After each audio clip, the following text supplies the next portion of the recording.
A nossa primeira entrevista e convidado aqui no estúdio é o presidente do Grêmio, presidente Romildo Bolzan Júnior.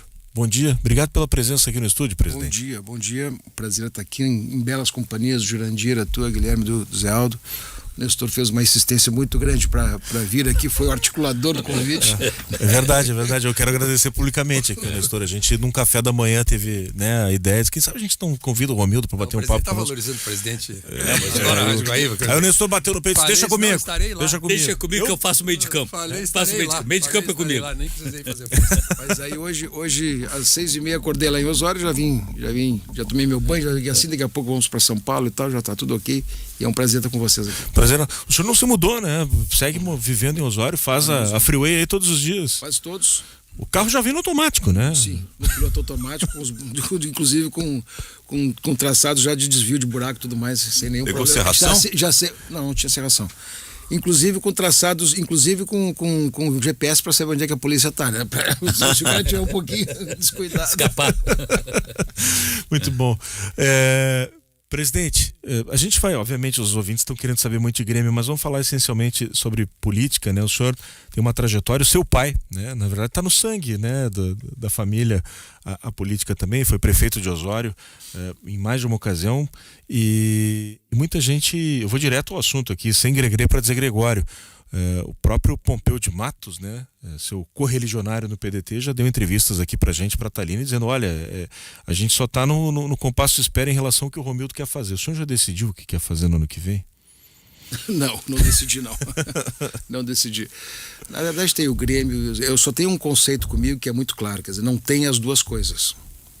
Se tiver candidatura não tem Grêmio, se tiver Grêmio não tem candidatura. É exatamente isso. Essas coisas para mim estão muito claras porque eu não me sinto à vontade para... eu sei exatamente a projeção que a gente ganha pro bem e pro mal a partir de um clube de futebol. Sei exatamente que isso é uma situação que pode às vezes transparecer uma oportunidade e às vezes pode transparecer um oportunismo. Então essas coisas para mim não cola. Não gosto disso. Então se tiver candidatura, e eu não descarto. Por quê? Porque eu sou um ser político. Não vou dizer que não, mas nesse momento não avalio isso, não penso sobre isso e no final do ano irei trabalhar esse tema de uma maneira mais consistente. E a candidatura seria ao governo? Ou pode ser ao Senado também? Em aberto essa escolha? Não. Pela minha natureza, eu sou um executivo, que eu gosto daquela coisa. Então seria ali. o governo mesmo? Se tiver candidatura, é o governo. Se tiver, mas eu não dá para arriscar absolutamente nada. E vou te dizer mais, depende muito também dessas coisas assim. O Grêmio tem um desempenho neste momento insatisfatório, insuficiente, e essas coisas me remetem até às vezes para uma situação de eu não vou deixar essa situação. Sim, nós vamos reagir, nós vamos fazer, eu não posso. Sim, o senhor não pode largar o Grêmio num momento como este, né? Jamais, nem pensar sobre isso, quer dizer, o Grêmio tem que na verdade reagir. Entendeu? Então essas coisas também estão todas linkadas. Vamos admitir, tu tens aí praticamente 7 anos de governança boa. Quer dizer, tem um projeto de clube, tem um projeto em andamento, tem uma transição em andamento. Vamos admitir que a gente tem um tropeço, que eu não acredito, mas vamos lá. Estou falando num contexto assim. Mexa também o contexto. Vamos ser bem realistas, vamos ser bem franco, bem claro. O contexto fica outro, entendeu? Eu só estou dizendo como conjuntura, porque não vai acontecer isso. Não vai acontecer. O senhor está dizendo da possibilidade de o Grêmio cair para a Série B e um fraco desempenho, murchar a sua candidatura. Um fraco desempenho. O que é um fraco desempenho? Vai lá, fica brigar para não cair, um fraco desempenho. Brigar para não cair, um fraco desempenho. Sim. E tiver insucesso ou não for muito longe desses campeonatos que nós temos para disputar, que é a Sul-Americana e o... Os seus melhores cabos eleitorais seriam então o Filipão ou o Renato Portaluppi? Eu acho que o meu melhor cabo eleitoral é a percepção que as pessoas têm da gente, pô. Não tem como ser, quer dizer, as pessoas, tu não é candidato porque tem apoio ali, apoio aqui, quer dizer, é a conjuntura que te faz. Eu vou até dizer mais até, com toda a franqueza, assim, eu não gosto de escamotear muito debate, não. Se fosse para ser candidato a alguma situação importante, quando saindo da prefeitura de Osório para vir para cá, sabe o que seria? Nunca. A projeção que te dá, a projeção que o futebol te dá pro bem e pro mal, tu pode ir muito mal. E muda muito rápido também. E muda muito rápido. Tudo isso é o que mais ou menos sustenta essas coisas assim. E a percepção que as pessoas têm do clube hoje é uma percepção que o clube, pelo menos, e isso eu reafirmo e continuo afirmando, é um clube bem gerido, é um clube que tem projeto, é um clube que tem essas coisas. Agora o nosso colega, o Júlio Ribeiro, que é colorado, sim, né? Sim. E apresenta aqui o Boa Tarde Brasil, ele tem uma tese fantástica. Ele diz que o senhor é favorito ao governo do estado ano que vem, e a linha de raciocínio dele é a seguinte: os gremistas votarão no Romildo por gratidão e os colorados para se verem livres do Romildo da presidência do Grêmio. Vocês já me contaram várias vezes isso aqui, mas não é bem assim. Vamos combinar. Até quando vai ser o mandato lá? Até final de 22.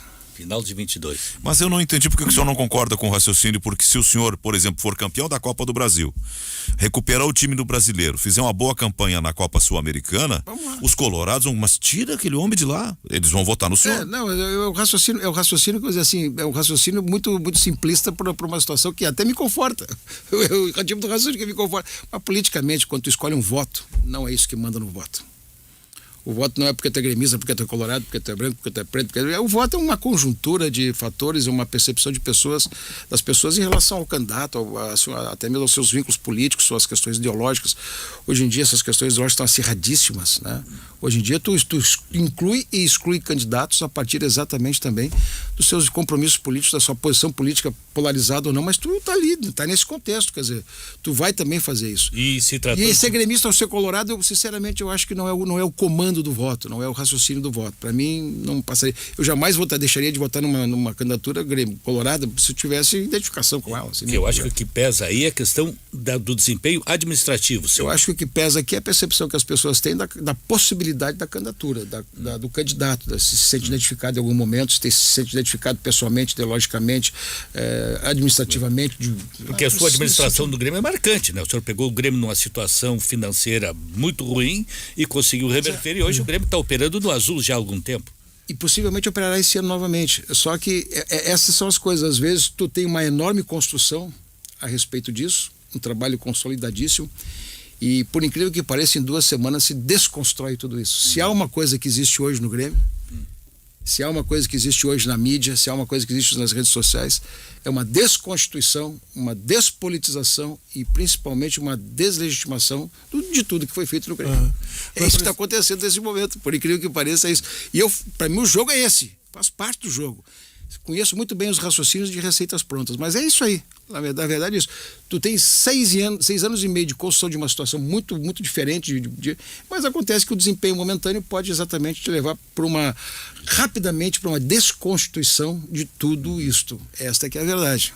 Agora, presidente, até a gente já falou sobre isso no ar aqui, eu não sou especialista, eu sou um curioso, eu gosto de ler e conversar com pessoas da área do marketing político.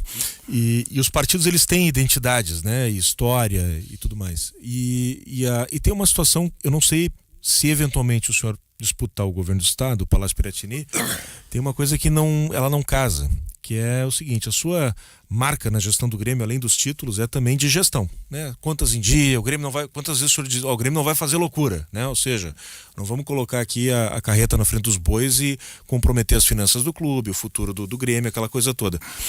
Isso é muito mais uma marca lá do Novo, do PSDB, do que do PDT. O PDT é trabalhismo, né? Boa pergunta. Como é que o senhor vai encaixar as duas coisas aí? Mas eu acho que o bom governo são os governos de resultados, aqueles que hoje em dia tu está contratualizado, vamos combinar. Quer dizer, tu tens, eu venho, a minha maior experiência, inclusive que eu levei para o Grêmio, foi exatamente a experiência pública. Como é que eu estou na vida pública? Como governante, como prefeito, eu estou submetido a uma série de controles e contratualizações. Eu estou submetido a uma lei de responsabilidade fiscal, eu estou submetido a limites constitucionais, eu estou submetido à fiscalização do Tribunal de Contas do Estado, eu estou submetido à fiscalização externa do Ministério Público Estadual, eu estou submetido à fiscalização política da Câmara de Vereadores e eu estou submetido a uma fiscalização de mídia e de população permanentemente, pelos meios que ela dispõe. Pode ser imprensa, pode ser pessoal, pode ser organizações sociais de uma maneira geral, entendeu? E lá tu tem que trabalhar a ideia de prestar contas, lá tu tem que trabalhar a ideia de resultados, tu tem que te cumprir situações. E por consequência, a pior imagem que um político pode passar hoje é a da desorganização, da incapacidade de cumprir aquilo que tu está submetido no regramento legal. E para mim hoje, quando tu faz uma governança, tu faz um enorme conjunto de consensos a partir de conversas que tu faça para exatamente levar esse ambiente todo de uma maneira positiva, né? E também respeitar os controles, eu transfiro tudo isso para o clube de futebol, né? O que o clube de futebol está lá? Quer o teu controle interno, né? teu controle interno são os teus controles lá, são as tuas observações, são todos aqueles que fazem exatamente isso. Quem é o teu controle externo? Tem o Conselho Deliberativo, que é uma Câmara de Vereadores, tu tem Conselho Fiscal, que basicamente é um conselho também tu tem a mídia que te fiscaliza, tu tem a torcida que está lá presente, quer dizer, tu tens numa situação que tu tens regramentos para cumprir, o clube tem estatuto, tem tudo isso, e sinceramente, não se dá o direito hoje de passar uma administração pública irresponsavelmente indo além dos limites que é aquilo que está contratualizado, aquilo que está previsto, aquilo que legalmente se tem. Então, para mim, está muito claro isso, quer dizer, eu não vejo nenhuma dificuldade. Aliás, eu acho que a boa gestão não é hoje questão de partido, a boa gestão hoje é questão de sucesso, de resultados que tu possa obter frente àquilo que tu está te propondo a fazer. Então, para mim, o equilíbrio e a capacidade de pagamento de um clube de futebol ou de uma prefeitura está diretamente ligada também ao sucesso dela. Presidente, é isso. Nessa então linha, eu não coloco ideologicamente essas questões aí. Nessa linha, o João Luiz Vargas, que é o prefeito lá de São Cepé, tem sido um dos artífices, uma liderança no movimento contra a privatização integral, a venda da Corsã para a iniciativa privada. Muito provavelmente, se esse governador não passar nos trocos o Banrisul, dentro dessa ideia liberal de privatização do Estado, o próximo governador deverá fazê-lo. Acaso eleito, o senhor venderia o Banrisul? Nem o Banrisul, nem a Corsã. Aí é a visão do PDT. Nesse ponto, o senhor então é PDT. Porque essa história de tu tem que ter um braço financeiro no Estado e tu não pode. A Corsã é uma. A Corsã, eu me recordo muito bem, quando eu era prefeito, o primeiro termo de contratualização, o primeiro termo de regulação e o primeiro acordo nesse sentido foi feito com o município de Osório. Por quê? Porque nós queríamos incluir definitivamente o esgoto dentro da situação de regulação junto à Corsã, repassar essa situação à Corsã. E depois o município obteve recursos, e esses recursos construíram a estação de tratamento de esgoto e nós repassamos tudo isso à Corsã. Então, a Corsã, por exemplo, tem muitas concessões com municípios. E como é que tu vai fazer isso? Como é que tu vai organizar isso sem uma situação de trabalho com consequências passando tudo isso para a empresa privada? Esse é o primeiro ponto. Segundo ponto, eu acredito que política de Estado em relação a saneamento, seja água, seja esgoto, são políticas de Estado. Não é questão de privatização, não. São políticas de Estado. O bem maior é a água, o bem maior é o saneamento, o bem maior é uma questão de saúde pública, o bem maior é a satisfação da população nesse particular. O bem é público, a água é um bem público, seja do subsolo, seja de onde vier. Mas o governador alega que não tem recursos. Mas acontece o seguinte, quanto deixou de captar a Corsã? Quanto deixou de captar a Corsã para fazer exatamente investimentos nesses últimos tempos? Quanto esvaziou a capacidade de investimento dela?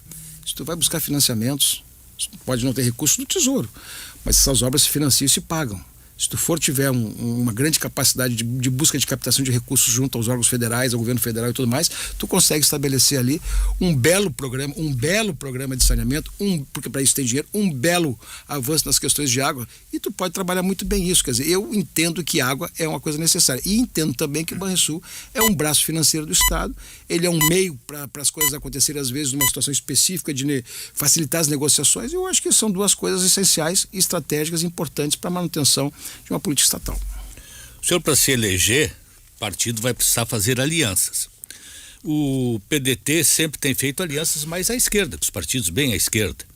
Mas a sua filosofia administrativa não é de esquerda. É de resultado. Minha filosofia de administrativa é de eu aprendi que tu fazer política, tu tem que, vou te dar um exemplo. Quando a gente terminou o governo em Osório em 2012, tinha 100% das escolas no tempo integral. Não é no turno integral, no tempo integral. Né? Tinha projetos de cidade em todas as áreas. Tu tinha projeto de segurança, tu tinha projeto de iluminação, tu tinha projeto de saneamento, tu tinha projeto de pavimentações, tu tinha projeto de infraestrutura de urbanização, tu tinha projetos metodologicamente assim de currículos escolares, tu tinha projetos do interior, visão do interior dos distritos municipais. Tudo isso estava posto. Então o que eu quero te dizer? Eu entendo que o PDT, sendo um trabalhista, ele necessariamente me vai muito o exemplo do Brizola quando ele foi governador do estado, que foi buscar exatamente o apoio da onde? Do PRP. Elegeu o Guido Mondin senador da República. Era exatamente o partido era o partido, vou dizer assim, integralista do país. Ou seja, os senhores então levariam o partido a buscar alianças com... Eu tenho certeza absoluta, se por acaso essas questões avançar, que é necessário sim fazer uma aliança com o partido de centro-direita. Presidente Comildo, Eu tô falando, nós estamos falando com um candidato. Não. Eu não tenho nenhuma dúvida. Eu aceitei o debate, mas estou falando debate como uma visão de pessoa. Mas, perfeito. Dentro do raciocínio Me inicial. parece um candidato preparado que só está faltando dizer sim. Não.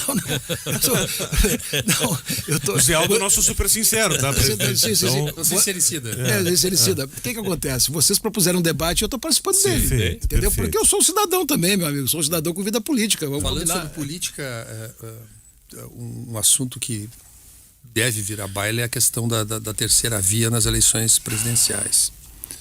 E quem se apresenta como terceira via hoje mais aguda, trabalhando para isso, é o candidato Ciro Gomes. Hoje, neste momento, é o que procura se apresentar como terceira via. É um candidato que tem posições do passado bastante radicais, é um homem de pavio curto, enfim. Nele pega. Tudo isso que está dizendo. Nos outros não pega. Não pega, mas é um fenômeno. É um fenômeno. Mas isso acontece. Essa é a destruição. Ele tem esse estigma ao começar. Então há uma demanda por uma terceira via, né? Sobre este tema. Qual é a sua posição? Óbvio que é uma disciplina partidária. E racionalizando o debate, se o centro não buscar uma alternativa, vai ficar polarizada a eleição. E a racionalização do debate significa exatamente essas possibilidades, essas possíveis candidaturas todas se juntarem em cima de uma só. Acho que esse é o momento mais claro. A lucidez vai implicar, a lucidez política e a perspectiva de disputar vai necessariamente fazer esse raciocínio, ou seja, o centro-direita, o centro-esquerda vão ter que escolher uma única candidatura, e essa candidatura terá que ser composta com partidos também com esses mesmos perfis, e vão colocar para a população terceira via. Já foi tentado, presidente, uma união aí com Álvaro Dias, com Marina Silva. Mas eu acho que dessa vez não pode pulverizar. Mas se uniram todos para tentar achar um nome. Mas tem que ter um nome mas só. Não pode pulverizar. Desta vez é uma candidatura só que seja, vamos dizer, catalisadora de todas essas correntes e com uma ideia de governo para despolarizar. Tem que ser um bloco da terceira via, é isso? Bloco de terceira via. Eu acho que esse é o único caminho que tem, senão a eleição vai ficar polarizada, sim, a eleição vai ficar radicalizada, e eu não vejo perspectiva. Sinceramente, ficaria muito ruim para o país ter apenas duas vias para votar. Nós já tivemos uma iniciativa lá em São Paulo, inclusive até teve um debate essa inicial. Que eu referi agora? Com Leite, Mandetta e Ciro Gomes. Não, eu falei uma outra aqui. A racionalização manda que no final das contas, quem tiver mais viável seja o candidato. Eu, para mim, faria isso de uma maneira muito pragmática, de uma maneira muito consciente, porque este é um meio de despolarizar a eleição. Só para não perder o fio da meada em relação a isso, de maneira muito franca e sincera, seu correligionário, a gente sabe disso, mas o Ciro foi lá e contratou o João Santana, né, como marqueteiro, e ele vem, né, é um Ciro moderado. Agora, a gente sabe, já teve eleições passadas aí que ele às vezes gruda os relé, né? O senhor acredita que ele vai conseguir manter essa postura, assim, até a campanha e depois presidente, não sendo aquele Ciro escapa-quarta que a gente conhece? Eu prefiro... eu prefiro... Escapa-quarta é tu sabe que eu prefiro... Mas Tu sabe que eu prefiro valorizar a boa qualidade do Ciro, no sentido de que ele é um homem que tem visão pública, ele é um homem que tem visão do país, ele é um homem que tem claramente uma posição muito nítida de raciocínios políticos, e acho que ele domina o tema econômico, domina o tema social, domina o tema do país, domina a máquina pública, tem enorme experiência nesse sentido. Eu prefiro trabalhar a ideia de que ele é o mais capaz, e não trabalhar a ideia de que ele às vezes é inconsistente do ponto de vista emocional. Eu prefiro esse raciocínio, porque isso me contempla. Eu não vou simplesmente... como os homens bombas sempre existem. Mas na linha do Balmart é o seguinte, mas é um homem que esparrama o baralho, né? Mas não, pelo histórico dele. Isso aproxima a gente dele e também afasta a gente dele. Nesse momento mais afasta do que aproxima. mas eu ainda prefiro qualificar ele como uma pessoa extremamente preparada para o governo. Eu acho que é Presidente, a infectologista, a pesquisadora da Fiocruz, diz que a pandemia ela é o início de um processo de repetidas pandemias que o mundo vai enfrentar. Nós chegamos à era das pandemias. Nós tivemos uma grande discussão no mundo da política brasileira e mundial também, em torno do fecha, não fecha. Uma vez que fosse o senhor ou que venha a ser o senhor governador e ocorra um fenômeno de pandemia. Tá virando uma sabatina eu não sou candidato. Tá virando uma sabatina. Nós queremos conhecer as suas ideias. Vai ter alguém, vai ter alguém para dizer, Zé Alto, que quando eu sair daqui, que eu já não converso mais nem futebol, que eu vim aqui só conversar política, entendeu? A crônica política. Falar daqui a pouco sobre arena, sobre técnica, a crônica do futebol vai dizer isso. Nos abandonou. Sim. Já mudou. Não, pô, por favor, eu acho, tô achando ótimo, acho que tá bem e tal. Faz parte. Mas o senhor não é de fugir da resposta, claro que não, só essa. Claro então. que não. Não, o que eu vou ter a dizer assim, ó? Eu sou absolutamente fiel às orientações sanitárias. Eu não sou especialista da área. Se a orientação sanitária fosse no sentido de fechar, entendeu? E isso fosse um mal necessário, se fosse um bem necessário, se fosse uma questão clara de esse é o caminho que nós temos que tomar para organizar, vamos dizer assim, um bom convívio social, eu não teria nenhuma dúvida de fazer o lockdown. Se essa fosse a orientação sanitária. Não, e só lembrar sobre esse tema que o Grêmio, como instituição, quando essa pandemia começou e já arrefeceu um pouco, o Grêmio sempre teve posição de só voltar aos estádios quando tivesse segurança e de uma vacinação que pelo menos passasse de um determinado patamar e houvesse a chamada imunidade residual forte. Nós fizemos protocolos que... Um grande prejuízo pro o Grêmio fez protocolos que tiveram funcionários que ficaram 1 ano e 4 meses fora. E a pandemia futebolística o Grêmio que perdeu, atingiu gente, o Grêmio hoje. Agora vem a pauleira. Essa pandemia que atingiu o Grêmio agora hoje. Vem a pauleira. Agora vem o rebento. Vamos ter que curar ela, vamos ter que vacinar ela. Vamos vacinar. Quem é que vai ser o ministro da saúde nisso aí? Não, todos nós. Essa coisa não é obra de um, de dois, é obra do conjunto, né? Essas coisas todo mundo vai ter que pegar junto, os jogadores, comissão técnica, direção, todo mundo pega junto. Entender o ambiente e passar por cima disso. Não tem o que fazer. Essa coisa não tem duas coisas aqui. É só vencer ou vencer, passar e ir em frente. Não tem basicamente mais nada além disso. O Thiago Gomes foi anunciado como interino aí para os próximos jogos, sim. Mas a gente, hoje o Pfeiffer, né, trouxe a informação de que... O texto é: Conselho de Administração convenceu o Romildo. Hoje avança a negociação com o Filipão. Que barbaridade. Essas factóides de imprensa, sabe que... Mas o alemão é bem informado, presidente. Mas eu vou te dizer o seguinte, eu vou dizer uma coisa para ti. A mídia de futebol, nós estamos no meio dela, é aquela que alguém assopra, alguém fala e tu já sai teorizando sobre ela.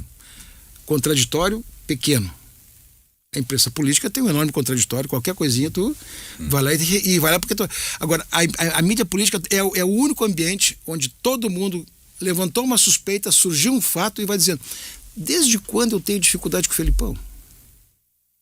De onde é que tiraram isso? Quem é que falou isso? Isso é levantado que quando ele saiu meio atritado com o senhor. Não saiu nem um pouquinho atritado, ele pediu para sair. Ele pediu para sair. Mas que no conselho de gestão, no conselho de administração teria rejeições. Ele pediu para sair. Essa informação. Não. Ele pediu para sair. Quando a gente faz um debate sobre alguma situação importante do clube, se sair essa decisão é porque ela foi consenso. Ela foi exatamente se orientando nesse sentido. E basicamente essas decisões são assim. Consenso ou maioria, presidente, porque são diferentes? No nosso caso, geralmente foi consenso. Porque o que está se dizendo, presidente, é que não há consenso em Renato e não há consenso em Filipão. O nome que sair é consenso. O senhor contrataria o Lisca, presidente? Eu não conheço o trabalho dele, todo mundo fala muito bem dele. Eu teria que examinar muito mais profundamente. O senhor contrataria o Miguel Ramírez, presidente? Não, esse passou por aqui, não deu, né, velho? Porra. Quer fazer o quê? Não, preciso lhe perguntar. A gente quase comprou uma camisa de força quando o Zé Aldo disse isso pela primeira vez, mas tudo bem. Não, eu não contrataria nesse momento, não, jamais. E poderia até examinar a situação dele, poderíamos fazer uma pesquisa a respeito dele antes de ter vindo para cá. Mas eu acho que o momento do Grêmio requer exatamente alguém com um profundo conhecimento do clube. Então temos um perfil. É alguém que já trabalhou no É clube. evidente, alguém que tem estofo. Então o Lisca tá fora, ele nunca Alguém que trabalhou tem no Grêmio. estofo, alguém que tem estofo do Grêmio. Nós vamos trabalhar a ideia de alguém que possa chegar aqui e segurar todo o debate, segurar toda a bronca e dizer o seguinte, olha... Né? Define hoje, presidente. Vamos dizer assim, nós não vamos deixar passar muito tempo. Tá. É isso. E se o Thiago Gomes for bem? Não vamos deixar passar muito tempo, porque o Thiago pode trabalhar em várias pontas, inclusive na comissão técnica. Uhum. Se de repente ele ganha do Palmeiras e ganha do Inter aí. É tudo que a gente quer. Mas aí ele continua? Por isso que eu te digo, ele pode trabalhar, ele pode ser promovido dentro da comissão técnica. É uma alternativa, então. É uma alternativa. O que levou o Grêmio a isso? Onde foi o erro, presidente? O erro de quê? De não ganhar, em 21 pontos, ganhar só 2. Eu te diria o seguinte, o Grêmio ganhou o Campeonato Gaúcho sobrando. Sobrando. Essa que foi a verdade. Quer dizer, o conceito era bom e tudo mais, vamos lá e tal. Depois houve uma queda que eu, sinceramente, não tenho as causas. Se tu disseres que houve uma participação, por exemplo, daquele momento do surto, depois do Campeonato Gaúcho, tiveram vários funcionários e a estruturação, de certa forma, da comissão técnica, e o treinador e vários jogadores, isso foi um fator. E depois tem o processo de recuperação. Mas nós não recuperamos mais o rumo depois daquilo. Eu acho que faltou alguma coisa que, sei lá, são coisas assim que às vezes não se explica, parece inercial, sabe? Aconteceu o primeiro resultado, aconteceu o segundo, aconteceu o terceiro e a capacidade emocional de reagir não aconteceu. Agora tem que reagir. Eu vou lhe fazer uma pergunta espinhosa, presidente. Mais uma? Não, o senhor é uma figura que É sabe um que... fofoqueiro. O que perpassa nos nossos debates, nas informações dos repórteres, é que há uma divisão entre a elite dirigente do clube e que o senhor está perfilado no lado daqueles que preferem o Renato para comandar o Grêmio. Não tem nada disso. Um momento para o senhor esclarecer isso. Não tem nada disso. O senhor não gostaria de ter o Renato de volta, por isso então? que eu disse, isso faz parte exatamente que os momentos ruins começam a surgir várias versões e a primeira situação que vem é a desconstituição dos processos de decisão do Grêmio. E aí começa, esses dias eu vi alguma situação assim que me assustar, porque há protocolo para ir no estádio, né? Tu sabe perfeito, há protocolo para ir no estádio. Então nem todo mundo pode ir, né? Mas aí se conjuntura até em cima disso. Eu quero te dizer o seguinte, toda decisão que for tomada, e será tomada uma decisão nesse sentido, não será por maioria, será por consenso. Sempre foi trabalhado assim no Grêmio. O Grêmio nunca decidiu por maioria situações neste Conselho de Administração, a qual nós estamos lá praticamente há quase 7 anos. Nunca houve decisão. Por quê? Porque se alguém tem alguma situação que possa ser objeto de maioria ou que tem alguma coisa de divergência, a gente afasta o debate e busca outro. Mas os consensos vão surgir. E eu posso te dizer que a decisão que surgir do treinador do Grêmio será absolutamente de consenso. Uhum. E não temos divergência internas. Sabe por quê? Porque somos homens maduros, cientes e conscientes das nossas responsabilidades enquanto, vamos dizer assim, o Conselho de Administração do Grêmio. O que temos que decidir tem implicações para muita gente, tem uma enorme consequência pessoal para nós, para a torcida, para o clube. E eu vou te dizer com toda franqueza, o que surgir é o consenso. E essa história de divisão alimentada, vamos dizer assim, até tudo bem, faz parte do ambiente do futebol, mas é velha receita, sempre surgem, vamos dizer assim, situações dessa natureza quando se tem um momento de crise. A divisão ali, a divisão aqui, a disputa política, disso. Sim. Sinceramente, o debate no Grêmio é muito aberto para a gente se limitar a uma questão dessa natureza. Mas é justamente isso, o senhor quando assumiu o Grêmio ele estava muito dividido, o senhor conseguiu amenizar essas divergências, conseguiu levar para um caminho de unificação. Os resultados negativos ajudam a provocar essa divisão de novo. Ajuda. E vou te dizer mais. Acho que temos que amadurecer muito profundamente esse aspecto político do clube. Por quê? Porque se há uma coisa que ainda precisamos, é mais um tempo de consensos. É mais um tempo de unidade. É mais um tempo de amadurecimento. Para quê?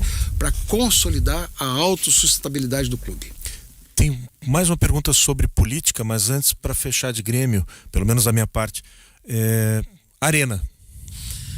Aqui está aqui o doutor Nestor, que é um dos coordenadores da situação jurídica. Quer dizer, nós fizemos um acordo, esse acordo judicial, ele previu condições para que se operasse toda a transferência, toda a tradição do negócio. E o prazo final para que tudo isso aconteça é o dia 7 de outubro. E temos que fazer 4 diligências, basicamente.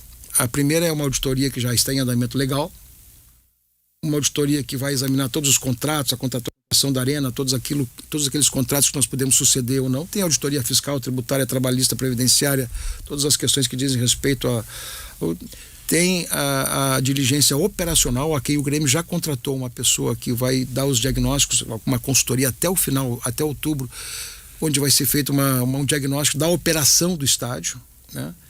Tem também a questão estrutural, que essa auditoria já está pronta, quer dizer, a história do patrimônio, o inventário do patrimônio, a estrutura que precisa ser feita e tudo mais. E, por fim, nós buscarmos a situação do financiamento do saldo que vai nos remanescer para pagar. Uhum. Que é um saldo, é um fluxo que hoje vai o mesmo fluxo que se paga pela cessão onerosa, mais um valor X, que vai exatamente quitar o financiamento dos bancos e, por consequência, liberar os patrimônios. Libera o Olímpico, que está gravado, que não está gravado, mas o Grêmio pode fazer a tradição, pode fazer a transmissão, a troca de chaves, e eles liberam, por consequência, as garantias que a Arena tem hoje sobre aquele financiamento que remanesce hoje, porque esse fluxo vai ser exatamente para pagar esse financiamento e garantir a liberação do bem que está gravado, que está garantindo. Feito tudo isso, está resolvido o problema. Nós temos até o dia 7 de outubro para acontecer. 3 meses a partir de hoje. Esse fluxo, esse valor será utilizado para as obras do entorno da Arena. O fluxo, porque o Grêmio vai pagar, o acordo implica o seguinte: o Grêmio pagaria até 33. A sessão onerosa. Até 2033. Até 2033. Nesse novo acordo implica que o Grêmio pagará tão somente até final de 27, até dezembro de 27. Então esse fluxo até final de 27 vai praticamente garantir o fluxo das obras do entorno. No entorno da Arena. Exatamente. O Grêmio vai ter um limite de 42 milhões. O limite são 42 milhões. O Grêmio imagina só a complementação, né? Com muito cuidado, essas negociações não se permeiam uma ansiedade que é natural do torcedor, de pertencimento, etc. Se isso não tiver, vamos dizer assim, tem a determinação do presidente para todos nós, né? Se isso não tiver 100% correto, 100% seguro para o Grêmio, isso tem que ser muito seguro. O Grêmio imagina uma explosão do número de sócios, porque eu conheço muita gente que diz o seguinte: olha, eu quero ser sócio do Grêmio, mas enquanto a situação do estádio não estiver definida, eu não vou buscar o clube para me associar, para virar um sócio do clube. O Grêmio projeta isso, uma explosão? O Grêmio projeta, sim, uma das situações que nós temos que fazer, porque a gente vai mudar o perfil, por exemplo, do associado, da frequência do associado no estádio. Isso faz parte do projeto, faz parte do escopo. O que é isso? Nossa ideia é vender 100% do estádio para o sócio. Uhum. E ao vender 100% do estádio para o sócio, todo mundo já tem uma associação, vai permitir uma associação que tu vai ter acesso ao estádio sentado, na cadeira. E isso, evidentemente, vai ter espera-se um grande fluxo. Se espera vender 100% dos camarotes, se espera tudo mais. Se espera instituir o check-in e o check-out, que é exatamente aquela questão: se um sócio não vai, libera para venda. E o Grêmio tem a receita do associado e também tem a possibilidade da bilheteria. Essas duas coisas. Então, tudo isso faz parte do estudo, faz parte da nossa garantia. E te digo mais: nós não teríamos nenhuma capacidade de tomar um financiamento hoje enquanto não retornar o futebol para os estádios, enquanto não retornar o público. Sabe por quê? Porque nós vamos demandar necessariamente fluxo, teremos que ter fluxo, dinheiro para fazer exatamente o cumprimento dos pagamentos. Então, estamos trabalhando a possibilidade de ter uma carência nesse particular do financiamento que vamos tomar para a quitação do empréstimo. Porque tem um outro detalhe aí, presidente. Hoje o Grêmio não arca com os custos da manutenção do estádio. Não arca e passa a arcar. E vai passar a arcar, né? Uhum. Só não entendi uma coisa, presidente. O senhor disse que o teto é de 42 milhões. E se a obra tiver um custo maior que isso, porque às vezes acontece. Esse é o nosso teto, é o teto combinado e está no acordo exatamente isso. Esse é o teto. Fora disto, todo o custo suportado pela OS. Ah, entendi. Perfeito. É isso, né, doutor Nestor? É isso. Perfeito. Né? Presidente, o doutor Nestor me olhou assim, ele construiu uma coisa. Eu olhei porque esse é um assunto realmente que interessa muito ao torcedor, é um esforço muito grande para resolver, mas é um assunto que realmente exige um cuidado exponencial. Uhum. E só vai acontecer. Porque imagina, nós estaremos em casa daqui a algum tempo e a amarração tem que ser perfeita para não haver nenhum tipo de... Presidente, a corneta já é grande em outras coisas, só falta essa. Só falta isso. Algum tempo atrás eu recebi a informação de que, voltando agora à política não do clube, mas do Estado, de que havia uma pressão familiar para que o senhor não concorresse ao Palácio Piratini. Eu lembro de uma frase dita pela ex-senadora Ana Amélia Lemos, que dizia o seguinte: o Palácio Piratini é um cemitério de carreiras políticas, né? O Antônio Brito foi governador, depois nunca mais se elegeu. Olívio Dutra tentou o Senado, não logrou êxito. Germano Rigoto, a mesma coisa. A gente não tem na história do Rio Grande do Sul governadores reeleitos. Então, a frase dela tem um fundo de verdade. Não, isso é E o atual governador diz que não concorre à reeleição. Exato, então nem se arrisca, né? Na Nem se verdade, arrisca. nem vai se arriscar se mantiver o que disse na campanha. Mas o fato é que,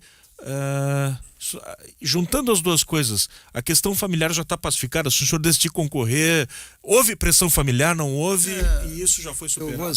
Eu vou te confessar uma coisa. Eu não faço parte da regra geral das resistências familiares às candidaturas dos maridos. Eu não faço parte dessa regra. Eu sou talvez a exceção da regra. Se há uma coisa que... Porque eu fico incomodado se eu não estou fazendo exatamente aquilo que... E a minha mulher, sabendo disso, ela me apoia. Te diria assim, meu filho talvez seja houve uma resistênciazinha, mas sabe que... Mas há uma clara, uma nítida compreensão da minha esposa no sentido de entender que isso faz parte da minha natureza, faz parte disso, e ela... É um ser político. E ela aceita isso com a maior naturalidade. Por mais que às vezes possa achar complicado, difícil e tal, mas ela aceita com a maior naturalidade e apoio. E concede apoio e concede solidariedade. Ela apoia ou ela jogou a toalha?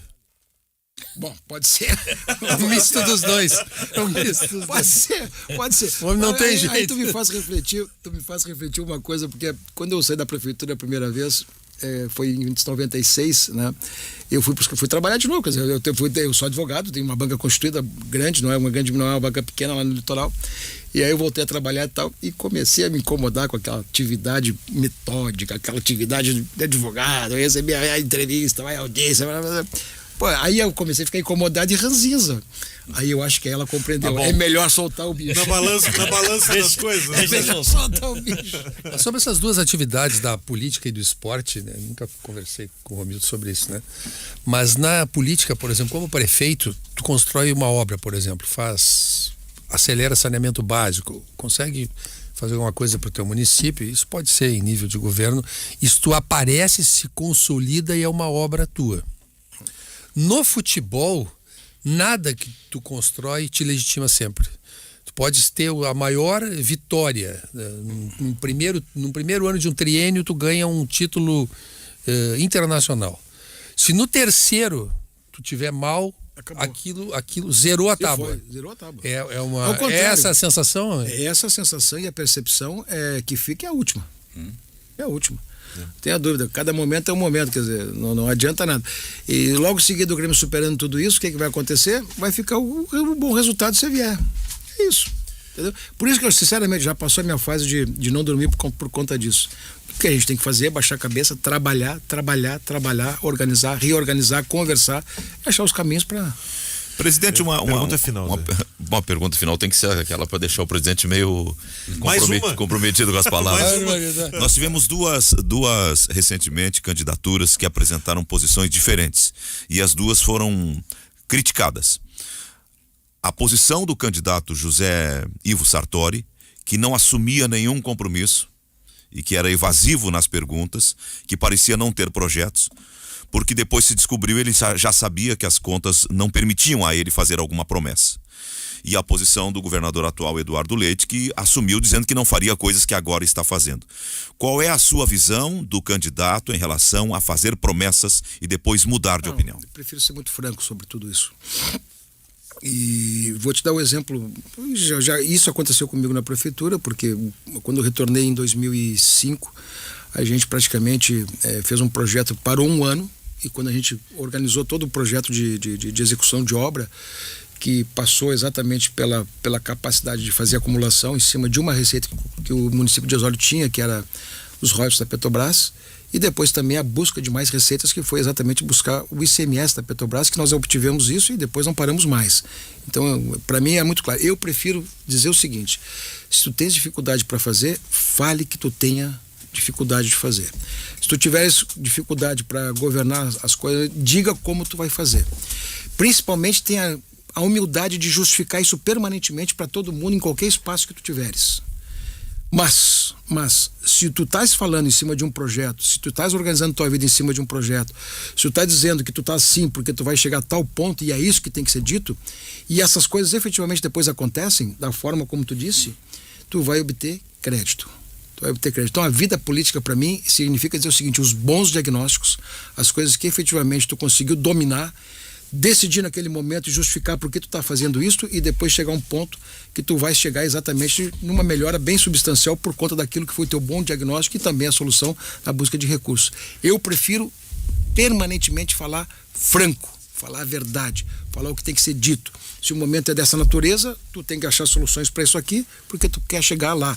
E se tudo isso acontece de uma maneira como tu discursou, como tu disseste, como tu avaliou, e tu disse isso para toda a vida e fica aí repetindo isso, e isso efetivamente acontece, tu vai encontrar o elemento mais importante da vida de um político, que se chama a confiança. Confiabilidade, né? Confiabilidade, porque se as pessoas veem em ti projeto e veem em ti soluções no projeto e veem em ti que aquilo efetivamente aconteceu, tu busca o crédito. E se há essa identidade, tu tá. Para mim foi sempre assim. E mais uma vez, se tiver que enfrentar uma situação dessa natureza, eu vou buscar o diagnóstico que tem que ser feito no Estado, vou buscar as alternativas e vou falar francamente sobre tudo isso. Não vou transversar uma vírgula a respeito disso. E o senhor, como candidato, já fez uma promessa aqui: não privatiza o Banrisul nem Corsã. Isso eu não vou fazer.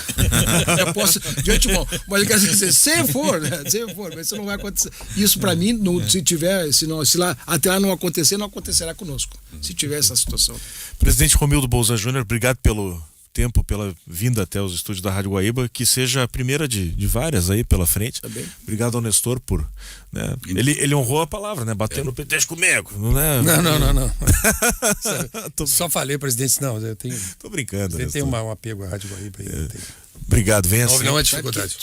Mas eu vou lhe dizer, presidente, dificuldade. o Nestor é um menino de cabelos grisalhos, arteiro na segunda, hoje ele tá comportadinho.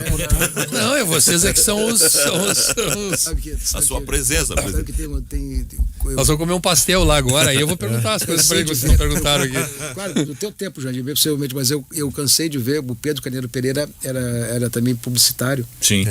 E o pai era prefeito de Osório em 64, 65, 66. Cansei de ver o Pedro Carneiro Pereira lá. E um dia, foi feita uma excursão do grupo escolar General Osório, e nós viemos aqui e a Rádio Guaíba era a Rádio Guaíba, né? Era monstruosidade.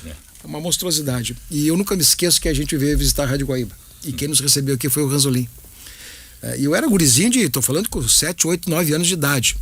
E o Ranzolin disse assim numa salinha por aqui: você sabe que tudo isso que a Rádio Guaíba, ela funciona aqui, ó, uma salinha desse tamanhozinho ali no gerentão do negócio. Eu tomei um susto, mas que decepção, tio. Aquela potência toda funciona numa salinha, e o Ranzolin tava ali dentro, eu nunca me esqueci daquele fato, porque foi um troço muito marcante. Rádio é mágico também por isso, né? A gente vai tão longe e pô, é um estúdio que é 5x3 aqui. Isso é a credibilidade que ele falou. Mas a casa tem muita história e tem ainda esse braço do jornal, do Correio do Povo, que tem também uma presença nas nossas vidas muito forte, né? Um jornal muito importante, né? Um jornal que já foi tudo de uma outra formatação, mas que galvanizou aqui a política, a história do Rio Grande, né? A casa tem muita importância. Eu tenho uma história de 15 anos numa outra empresa, da qual eu me orgulho, né? E de ter feito parte e minha carreira ter sido construída lá também. Mas eu digo para você o seguinte: depois de algum chão nessa história da comunicação, raras vezes a gente sente frio na barriga. E quando eu entrei nesse estúdio aqui pela primeira vez, meu amigo, a barriga gelou por ter. Repercute muito o que se diz aqui, né? Perninha tremeu. A perna deu uma tremida. Vamos em frente. Vou fazer uma confissão.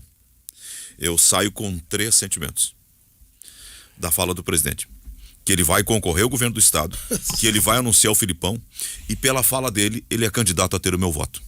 Eu gostei das ideias dele. Tá bom. Já ganhou um voto. Entendeu aqui, porque que ele é super sincero, né? Já te conversou, Zé. Já te conversou. Não vai vender o Banrisul, eu luto contra isso há horas. Nós temos uma operação superavitária, por que vamos nos desfazer dele? Quais são os 3 pontos? Sai candidato, o Filipão anuncia hoje, ele já disse que vai ser um cara que conhece o Grêmio. Vai ser um cara que conhece o Grêmio, que tem um perfil que compreenda a realidade do Grêmio, que já tenha passado por lá. Aumentou um pouquinho. Nesse particular tem vários. Eu não vejo muito, presidente. Não vejo muito. Não nos desconversa. Além do Filipão, tem o Renato, que Não tem consenso, não tem consenso. Tem o Mano Menezes que está empregado, Tá no tem Catar. o Tite que está na seleção. Mas tem o Roger, Que tá no Fluminense. empregado. É verdade. Tem tanta Presidente, gente, hein? Não, tem vários nomes, mas disponíveis olha, 1 ou 2. Disponível depende da conversa. O Depende Nestor do jeitinho que tu chega. O Nestor sonha com, mas pro futuro, não pra agora, né? Com um argentino aí. Mas não pode ser o que eu xinguei lá no Grêmio, que quase me agarrei Esse é o melhor. a melhor quase me agarrei a soco E com o ele. Bielsa, um fantástico. Não, Bielsa. Não, falar do Galhardo. O Galhardo nós quase brigamos com ele. Né? O Bielsa é O fantástico. Bielsa é um Eu sonho um dia é com o dos Bielsa grandes na treinadores casa do mata mundo. do Grêmio. Esteve no CT do Grêmio. Nós fizemos uma visita ao tempo, ainda que o Roger era treinador. É. Ele é um sujeito que foi para um clube pequeno da Espanha e fez ali uma revolução. Quem sabe no Ele é futuro. admirado. O Guardiola, que é um dos maiores treinadores do mundo, veio à Argentina para passar uma tarde com o Bielsa. Imagina que o cara é um oráculo, é um monstro. Realmente é. ele é O louco Bielsa, mas de louco ele não tem nada. Não. Os loucos também pensam, viu? Ele é um dos caras que consegue, vamos dizer assim, politizar o futebol no futebol. É um cara que consegue ter conceitos das relações que o futebol gera e faz disso uma coisa positiva para sua função. Ele é um cara. Sim, 10. ele é a cabeça. Cabeça.